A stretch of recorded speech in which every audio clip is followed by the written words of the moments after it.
Hi, what's going on? And in today's video, I'm covering some of the new stuff added in the Trello. I'm not covering all of that, because that would take a while. Go check it if you want. There might be more things added, but let's just start enemy towers. Each sea has 3 types of towers, similar to World of Magic, I would assume. I'm not sure if they'll be like bandit camps, but similar to the bandit camp spawning. So there's towers that would have bandit organizations like the Sunrage Bandits from World of Magic or Darksea Bandits from World of Magic. There'd be modular structures, each different styles, varying heights, and depending on the sea and organization, they'd be more difficult to raid. So a wizard group in the Nimbus Sea would be harder than a bandit group in the Bronze Sea. Just like different levels.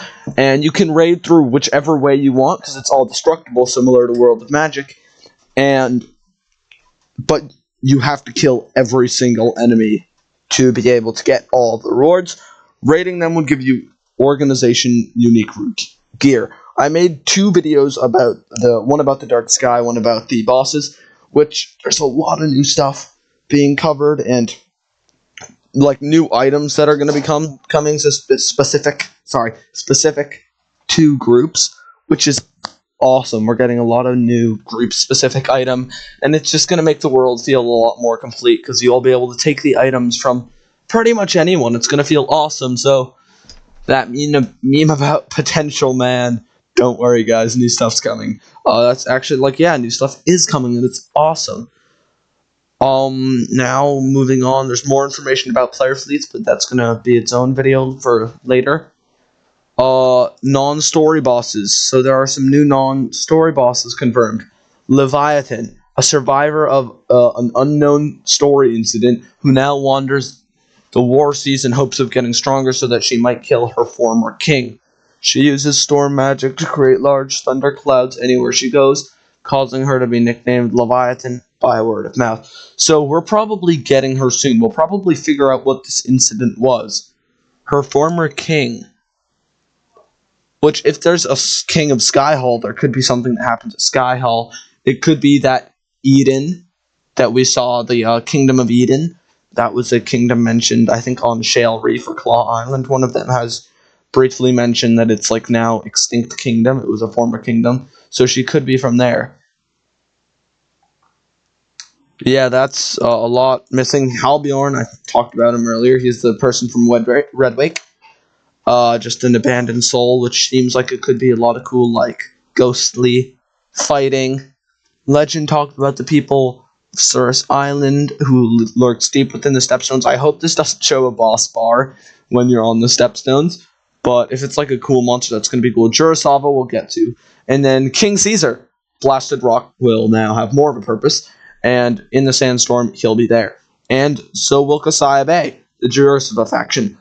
You go, and in the cave of Kasaya Bay, someone will be there and send you to defeat such bosses as King Caesar, Halbjorn, and Ormulu, which reveals more information on his faction depending on how well you do it. If you die, it's not going to give you as much information. So I would assume if you complete his questline positive, he'll give you the option to join Jurasava.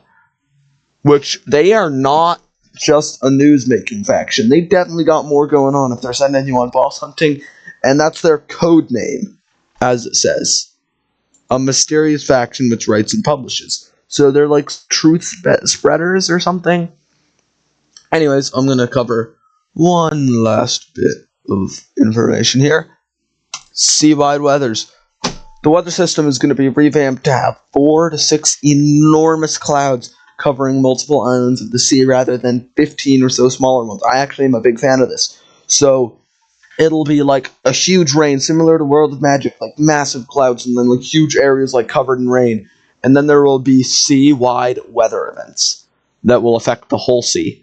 Now, these are just a few, and there probably will be more revealed, like a hailstorm or a snowstorm covering islands, something like that, if I had to guess. But right now, we just know that there's a huge increase in whirlpool spawning that lasts for an in-game day. So something similar to the Wrath of the Gods that NPC at Apollo Town mentions. A sudden surge of large waves or tsunamis spawning in the sea. Or, this is cool, an enormous tsunami rolling in from the Dark Sea that just destroys multiple islands.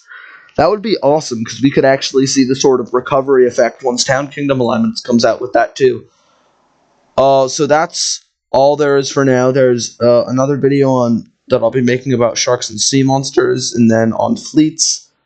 I won't be uploading for next week. I have to go. I'm going somewhere for the week.